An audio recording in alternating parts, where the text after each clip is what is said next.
Good afternoon and welcome back to the channel. So, why no videos in the last several weeks? I've been busy.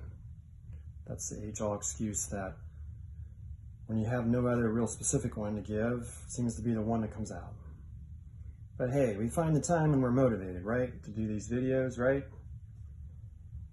Well, the real culprit? I have been busy. But I would get things out if things flowed a little easier. I'm just not too jazzed about my current topic, the one I'm sharing with you today. Researching a sport magazine article about Don Drysdale from June 1968, seen here, particularly going through his 50-plus inning scoreless streak. That's right, 0 runs allowed for almost 6 complete starts in a row. That doesn't happen today, folks. It all started, become a thing, when he skipped his scheduled start in Cincinnati. And his manager, Walt Alston, sent him home early ahead of the team to get some rest. Drysdale would gladly take it and return to his lovely home and wife and sleep into the late morning of the next day.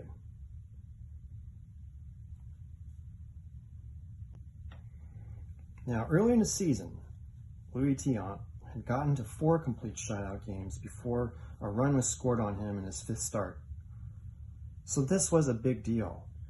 Another pitcher doing the same thing and going farther in the very same season of this year, the pitcher. Prior to start number 5, Drysdale and his wife would go to their own restaurant and order steak sandwiches. Don would leave first and head to vaunted Dodger Stadium, and his wife would arrive later. He would get the complete game shutout that night. The talk had been Don was an over-the-hill pitcher. Had lost some of his velocity on that big, intimidating fastball. Prior season, he had 13-16 record. Talk was going around about trading him. Maybe he was throwing too many change-ups, said Don. My pitching coach told me to throw more fastballs this year, and clearly it had paid off.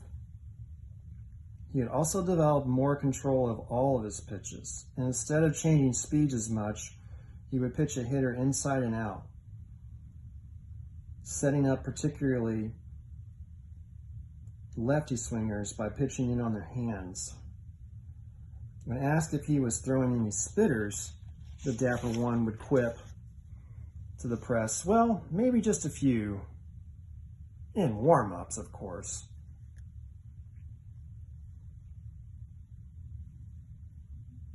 Prior to that record-breaking 5th start, the veteran moundmaster was seen pacing the clubhouse, listening to music via a large, for the day, headset, and chewing more sticks of gum than a bench full of little leaguers. For you people out there that train to be a dentist, you would love to be his dentist. You wouldn't have to have another client. Then he quietly went to the warm-ups, took the mound, and did it again against the Pittsburgh Pirates on June the 4th, 1968. But more to the point, and some of you guys are going to think this is getting off into the Twilight Zone, a little weird. But again, I wasn't really feeling this topic.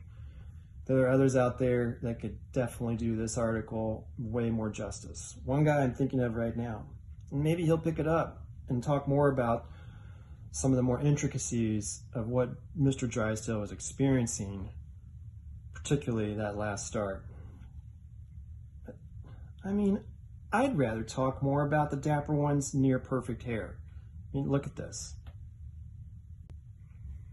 This 1960 Topps card of his is one of my absolute favorites.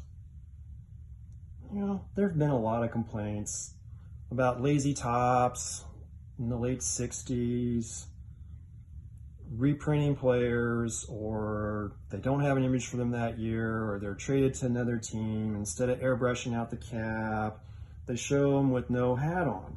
Although, for instance, I think of the 61 Topps Ernie Banks. No cap, but he never got traded to another team.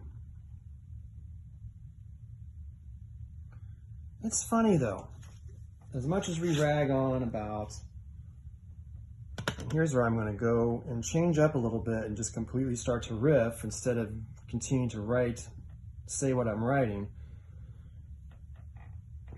We don't seem to care that much about it if it's a hockey player. I mean, that's a great head of hair. And, I mean, a beautiful card to go with it. Or football players. That is a great head of hair. Not one out of place. Or this football player. Guys, when you want to have hair like that, I don't know if it gets any more dapper than that. Chuck Bednarik would beat you into the ground. But he's not going to walk out of that dressing room, that locker room, without one hair out of place. Or let's go back to baseball again. Here's a great head of hair. Again, as I about knock my camera over. Vada Pinson. I'm not sure if it gets any better than that. But wait 1 second and I'll show them all again one more time. To all my viewers watching, I know you want to see this. And I too love the caps. Look how beautiful that blue cap goes with the blue Dodger pennant on this beautiful 65 tops of our subject picture for the night. But guys, come on. Who doesn't love a good head of hair? I know I do. And with that, I hope you all have a great rest of your weekend, great next week. Keep collecting, all that jazz. Be enthused about your collections. And most importantly, be safe at home. Bye for now.